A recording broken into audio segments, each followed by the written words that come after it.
So I'm Chris Cunningham. I'm one of the local hosts. So I got the credit for this, but I actually don't do much. I wanted to thank all of our Federal Reserve staff who really stepped up to bring this conference together. In some cases, on very short notice and at long hours. In particular, I want to thank Valerie Crosby, Robert Dwyer, Elaine Clokey, and Crystal Brown, our event manager. None of this would be possible without them.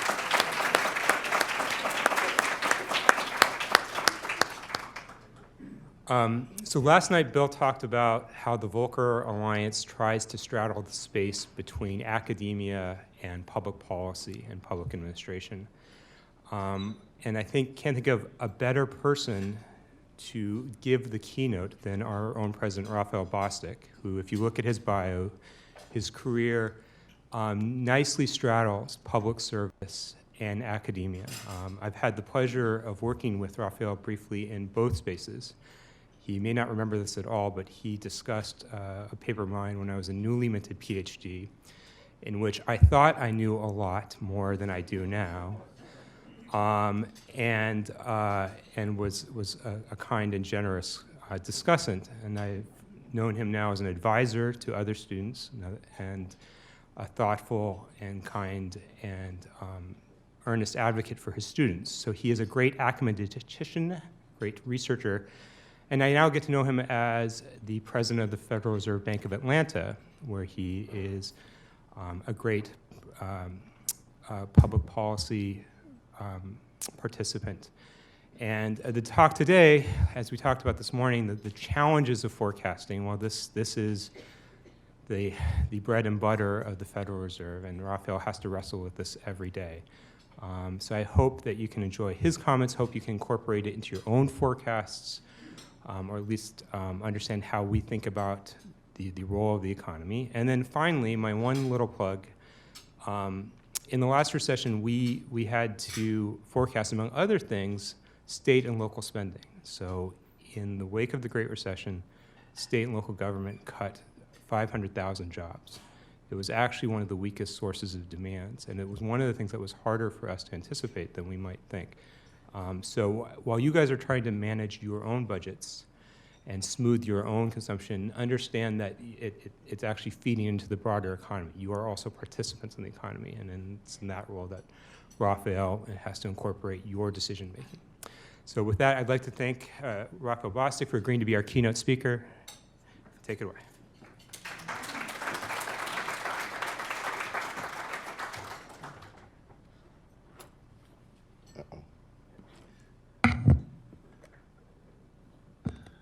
Good afternoon, everyone.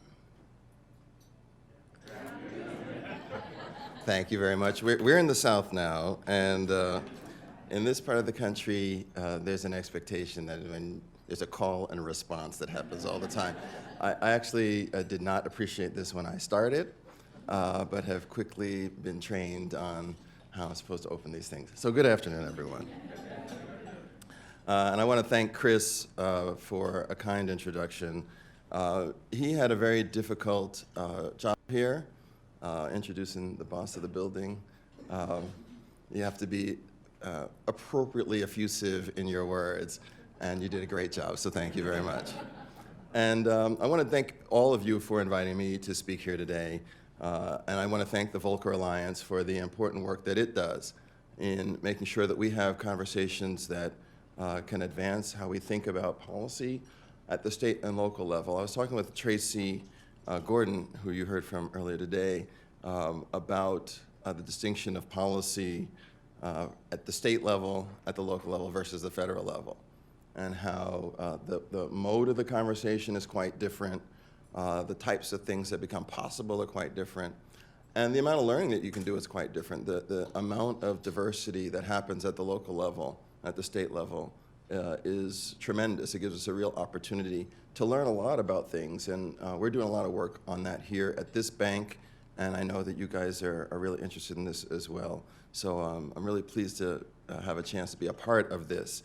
And I want to extend a special welcome to a number of people. First, Thomas Ross, the president of the Volcker Alliance. It's very nice to have you here. To my predecessor, Dennis Lockhart, who I give thanks to every day for being such an excellent president in his own regard in this building. And to Mayor Shirley Franklin, I haven't seen her. Oh, she was here last night. She has been a great counsel to me as I've made my entry into Atlanta, and I just want to publicly thank her. And then to all the other distinguished guests we have here, welcome. Now today, and Chris gave a good setup for this, I want to talk about a topic that I hope will provide context for your work in fiscal areas and in your forecasting, which is inflation. Now, I have to say that when I started talking about inflation, the first couple of days here, I was like, this is actually interesting, but there are more interesting things. What I'm going to try to do today is have this be really sort of a primer or tutorial on how we're thinking about inflation and its contribution to the economy. Now, I have an urge to be professorial in this space, and there's a lot of material that we have to cover, so I'm just going to jump right into it, and hopefully this will all make sense for you. Now, I have to say at the very beginning that the thoughts are my own, strictly my own. I don't speak for anyone of my colleagues at the Federal Reserve, either here at Atlanta, Federal Open Market Committee, FOMC, anywhere you see a Fed person, this is not about that. All right, so fundamentally, the current state of the economy as measured against the FOMC's dual mandate is, at the very least, I would say satisfactory. By almost any measure, and for nearly every demographic group, unemployment is at decades low levels. And last week's strong employment report confirmed that the labor market remains quite healthy. Now, of course, even in this relatively rosy context, there are distributional issues that we can and should worry about. And I know that many in this room share my concern and my view on this. But the solutions to those issues, in my view, require more fiscal and other policies that go to the heart of structural impediments to economic mobility and resilience. The best role for monetary policy is to support the general health of the economy so that the attention of these other policy domains can focus more directly on those structural issues. Now, exceptionally low unemployment and robust job growth have been achieved without the inflationary outcomes that history might suggest should accompany such strong labor market performance. In fact, to the extent that there is a concern about the FOMC's price stability mandate, it's not that inflation is too high, but rather that inflation is too low. Now that may sound odd. If you came here from Mars and found policymakers fretting over good employment growth and low inflation, you would likely wonder about what strange objectives the FOMCs might have. Like, what's the real problem here? Now, the fine point, moreover, of the FOMC's definition of price stability, and for us it's 2% inflation over the longer run. If you looked at the fine print underneath that, you probably wouldn't get any more closer to an understanding about the source of our consternation. Now, I have to confess, I understand the confusion, but I understand why we have that concern. I want to try to explain the potential problem that my colleagues and I worry about. Now, as the chart that I am showing you here illustrates, see, now one thing I will say, I've been giving talks for about 25 years. Technology has never worked for me in any of those. Okay.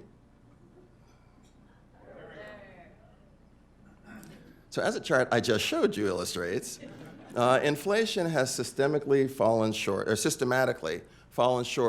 the FOMC's 2% goal for most of the recovery. Now, not by a lot, it's true, but Fed policymakers have made it very clear that we are concerned about inflation rates, and we're concerned about them if they are persistently below or persistently above our objective. Because if the public comes to believe that a persistent downside miss to the 2% goal means that the FOMC is not committed to that goal, then we have a problem. Now, when assessing this chart, I ask myself two questions. First, is it plausible to argue that current policy is no longer supporting progress to our inflation target as we move forward? And second, has the long period of sub 2% inflation caused private decision makers to alter their expectations of what the FOMC can and will deliver? Now let me turn to how I am thinking about the answers to both of these questions. The FOMC's statement of longer run principles makes it clear that we care about the trend growth rate in the headline Personal Consumption Expenditures Price Index. We call this the PCE index. But assessing how close the actual trend is to our 2% goal isn't as straightforward as it might sound. And I'm going to spend some time now explaining that. This is the forecasting aspect of our work. The PCE price index measures changes in the prices of a broad set of retail goods and services that are purchased by consumers. Prices can change for many reasons, and often a sharp price change in one or a few items can make the overall PCE price index really volatile on a month-to-month or even year-to-year basis. This volatility in the headline price index makes it difficult for policymakers to get a handle on where the inflation trend is or where it is heading. And getting us to a more accurate read on that underlying trend inflation rate involves removing sources of noise so that we can extract a cleaner signal out of the price data. Now, economists, some of my staff included, have made an entire cottage industry out of developing various underlying inflation measures in search of a cleaner signal. Perhaps the most well-known and often cited underlying inflation measures are the so-called core inflation measures, those that exclude food and exclude energy prices. The original idea behind core inflation measures was that by removing the two components in the market basket subject to the largest relative price swings, which tended at the time to be food and energy, the resulting price changes would give you a more accurate picture of underlying inflation. However, there are a couple of key issues with these core measures. First, food prices are not as variable as they once were. And second, and more importantly, by excluding only food and energy, you are treating every other price change in the consumer market basket, regardless of its source, as a signal of underlying inflation. So this means that changes in the prices of stamps, increases in excise taxes on gasoline or tobacco, and changes in the prices of items due to changes in how statistical agencies gather and process certain items all get counted as signals of underlying inflation. So that the result is that these core inflation measures that exclude just food and energy prices can still be quite noisy and give us false signals of changes in trend inflation. This has led to the development of a more general approach to removing noise from retail prices, trimmed mean inflation measures. These measures remove noise by excluding the most volatile price changes in the consumer market basket in a given month, regardless of what type of good or item it is. As a result, they tend to be less volatile than the traditional core measures and have done a better job tracking and forecasting trend inflation. Examples of trimmed mean measures are the Cleveland Fed's Median Consumer Price Index and 16% trimmed mean CPI, as well as the Dallas Fed's trimmed mean PCE. So returning to our initial question, how close are we to our 2% goal? Currently, the core PCE price index and the Dallas Fed's trimmed mean PCE inflation statistic are sending different signals about the trajectory for underlying inflation. The core PCE measure has softened recently and is running about 0.4 percentage points below the FOMC's 2% target on a year-over-year basis. Most of the recent softness reflects a series of weak readings early in the year, as the annualized growth rate in the core PCE over the past 3 months is at 2%. In contrast, the Dallas Fed's measure is running at 2% currently and has oscillated very close to 2% over the past 2 to 3 years. Given the advantages that a trimmed mean approach has in reducing noise and amplifying the inflation signal, I am putting more weight on what that measure is telling me at the moment. And quite simply, it is suggesting that right now we are very close to our 2% price stability mandate. Now, while the inflation that people experience in real time is important, there's a case to be made that what businesses, households, and financial market participants expect to happen in the future is even more important. And this is because planning and investment decisions are forward-looking. And this makes expectations about future economic conditions critical to decision-making. There are multiple measures of inflation expectations, but the ones I tend to lean on the most are survey expectations from professional forecasters and businesses. Specifically, I pay close attention to the Philadelphia Fed's survey of professional forecasters and the Atlanta Fed's Business Inflation Expectation Survey. My staff compared the inflation forecasting performance of 3 different survey measures: expectations of professionals, expectations of households, and expectations of businesses, and compared these to market-based measures of inflation compensation derived from Treasury inflation-protected securities, or TIPS. They found that professional forecasters tend to be more accurate forecasters of future headline and core inflation than household survey expectations or market-based measures. Further, my team found that in recent years, business inflation expectations are about as accurate as professional forecasters in forecasting future inflation. And these findings dovetail with earlier work by Andrew Ang, Geert Beckart, and Min Wei in 2007, and researchers at the San Francisco Fed in 2015 from Michael Bauer and Erin McCarthy. And this work all finds that survey-based inflation expectations, and professional forecasts in particular, tend to be more accurate than other approaches to forecasting inflation, including market-based measures. Now, perhaps it'll come to no surprise that professional forecasters are good forecasters. After all, they are typically well informed regarding the models, data, and indexes associated with inflation dynamics. But the forecasting performance of business inflation expectations might seem a bit surprising, especially since they are surveyed about their expected unit costs and not on inflation per se. On the other hand, businesses are actually responsible for setting prices. To the extent that they act on their expectations, this should lead to an accurate projection of inflation. Importantly, the longer-run forecasts of professionals and businesses have remained relatively stable and have shown no signs of significant deterioration in recent years. And in contrast, many economists and analysts, including some of my Federal Reserve colleagues, have pointed to a material deterioration in market-based measures of inflation compensation as evidence that the nominal anchor for price stability is slipping too low. This, they argue, has implications for the Federal Reserve's ability to hit its 2% inflation target in the future. I interpret these data a bit differently, and I'm not convinced that these movements are signs of slipping expectations.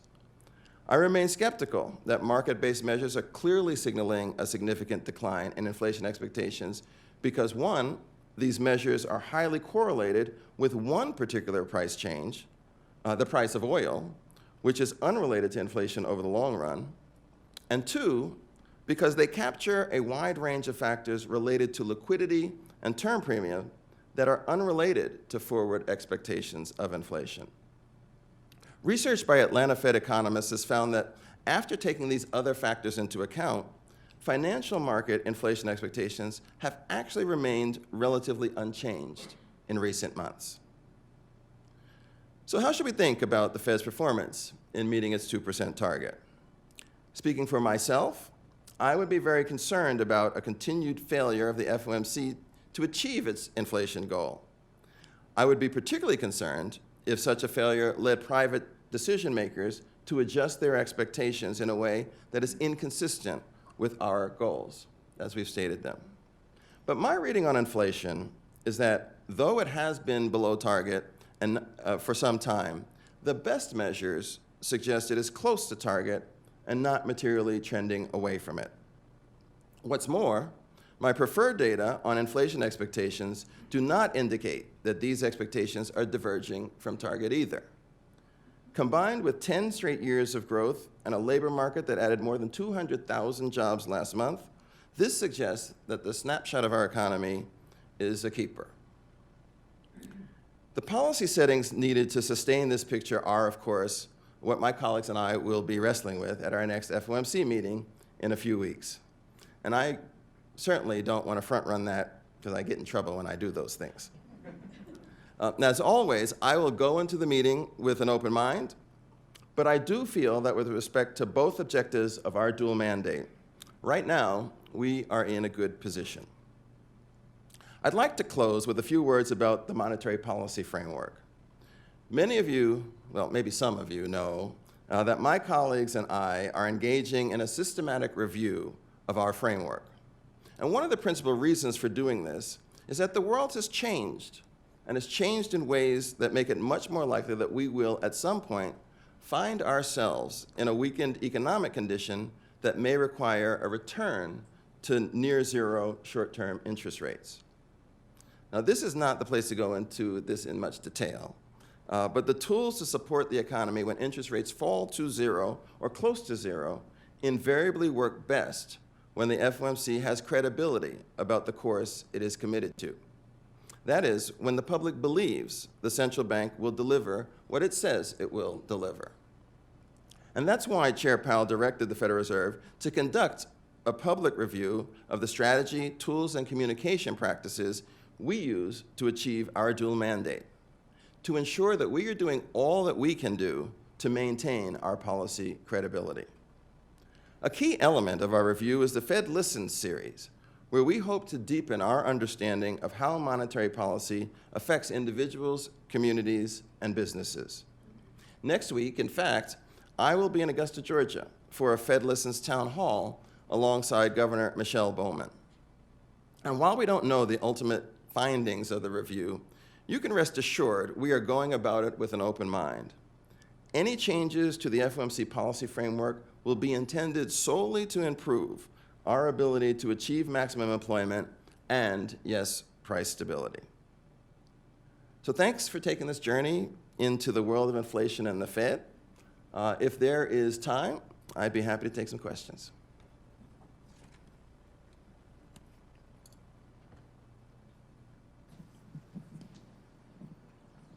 And this is being streamed, so do wait for the mic.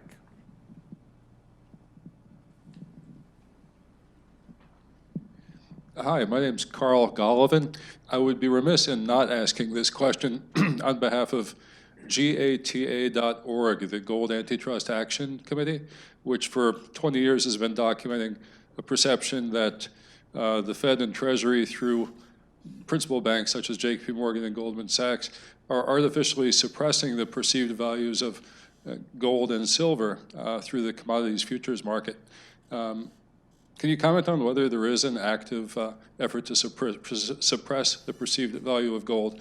Because, of course, inflation of the value of gold has vastly exceeded 2%, going from, say, $35 an ounce back in the 70s to something like $1,400 an ounce today. So I've been in this job for a little more than 2 years. I have never had a conversation about trying to move a price of gold. That's just never happened. And so as far as I'm aware, that's kind of not what we're doing.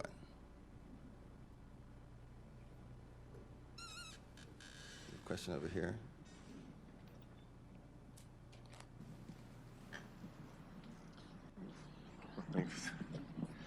Thanks. George McCarthy from the Lincoln Institute of Land Policy. I'm wondering, one of the biggest concerns that most people have when they think about their budget going forward and inflation is what's happening to the cost of housing.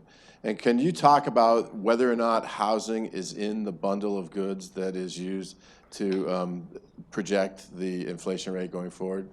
So housing is in a number of them, and we look at a series of them as well that include housing. So yes, it's there.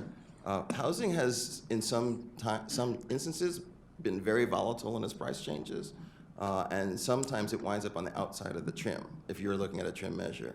But it's there, and it's real for people. And one of the reasons I like a trimmed approach as opposed to sort of the excluding food and energy is that in many regards, people know their food prices, people know their energy prices, people know their housing prices. And if we have indices that routinely exclude them, communicating what that means to the general public becomes more difficult. So it's my desire to make sure that we have measures that are accurate, but also measures that are easy to communicate so that everyone has a deeper understanding of the economy. But yeah, we're paying attention to housing. We just had a housing conference here a couple of weeks ago, and this affordability issue is something that came up pretty consistently. Raphael, you know who I am. I do know who you are. Be kind, be kind.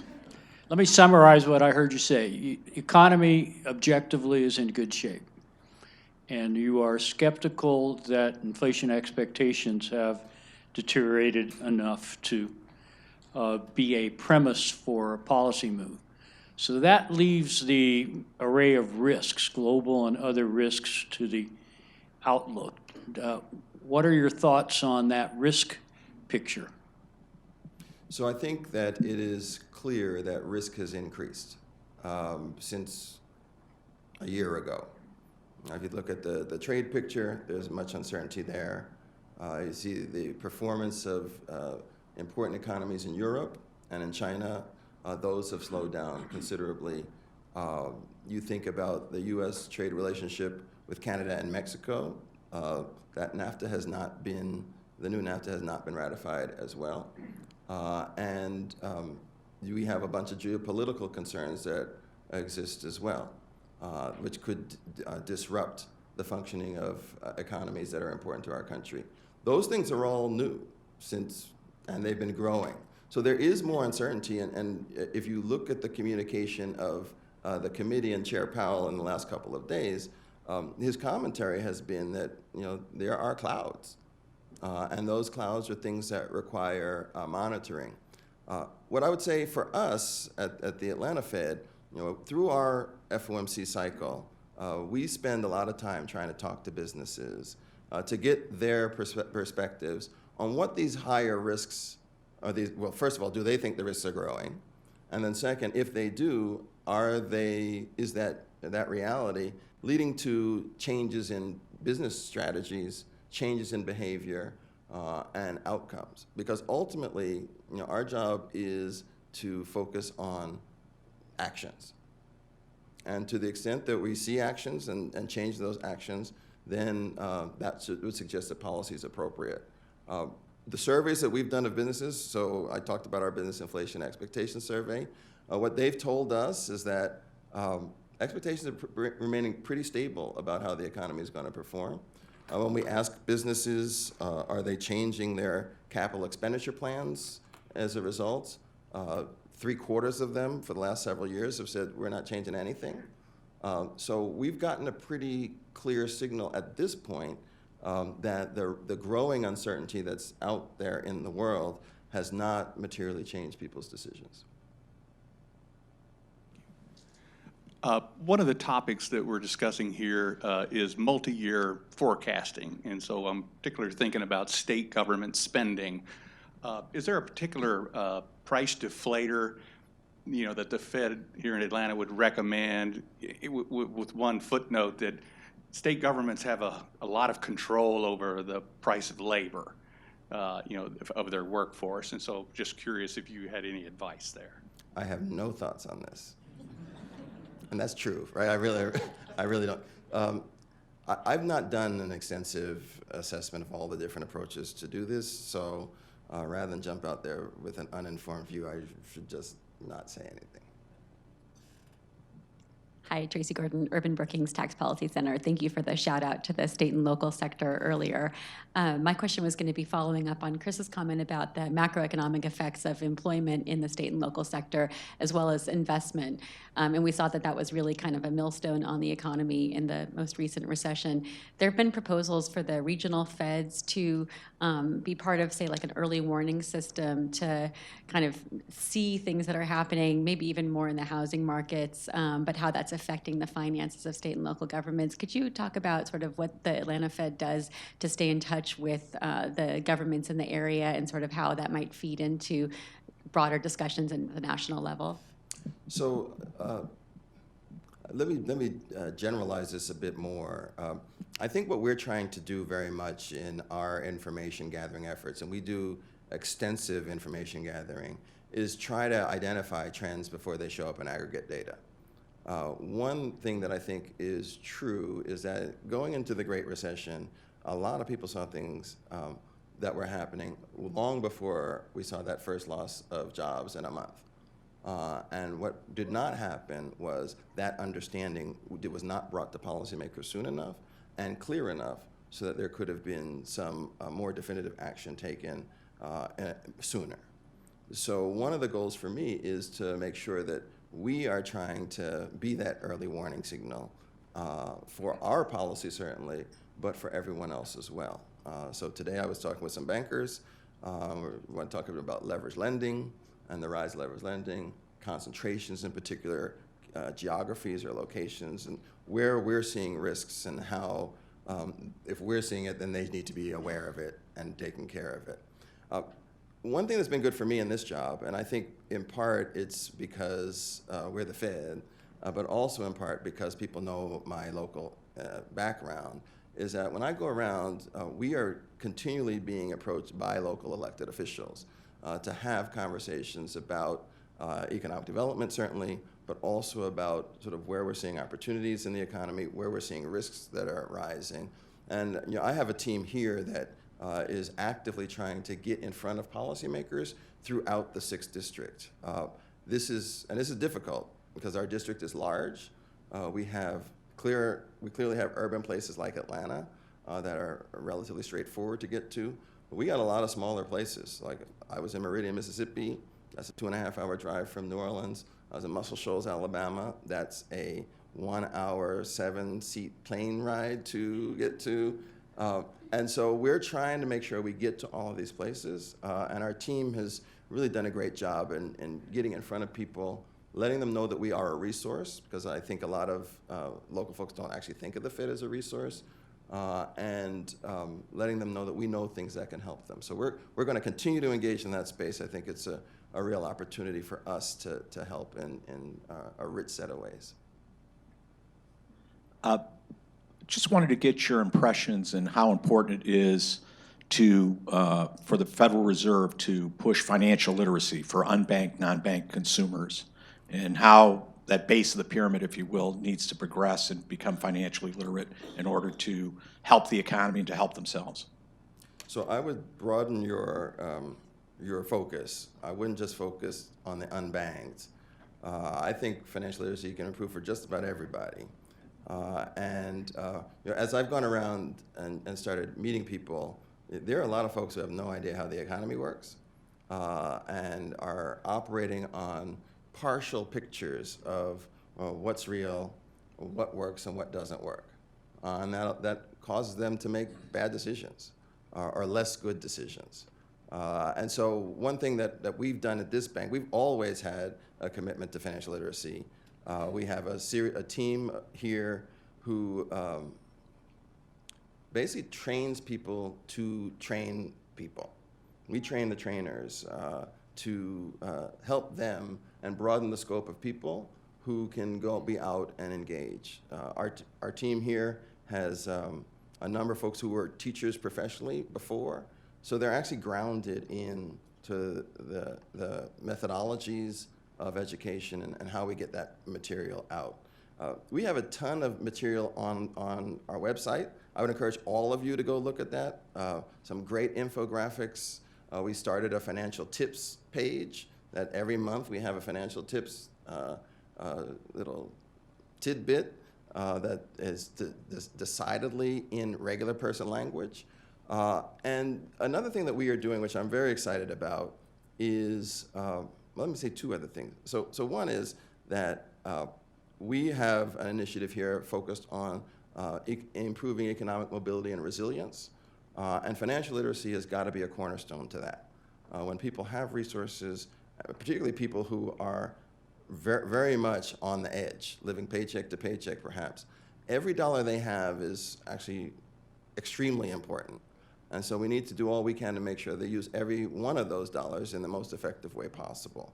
And then the second thing is, as I've gone, well actually, when I started as an economist, you look at most rooms where there are economists, we don't see a very diverse crowd, right? And in part, it's because, in my view, of a bunch of people who are not in that econ typical space have not gotten messages that economics or finance is a field for them.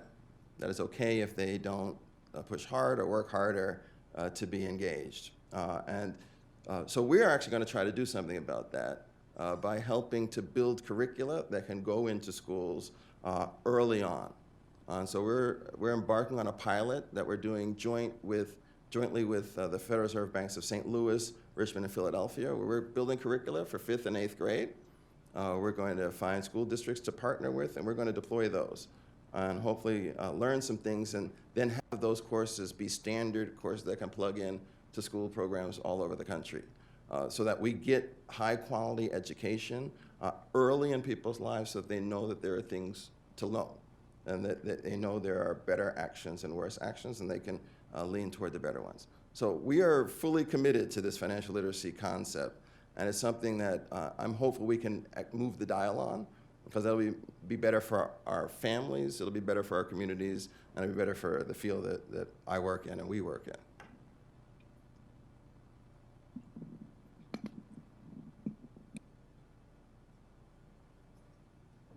All right, thank you very much.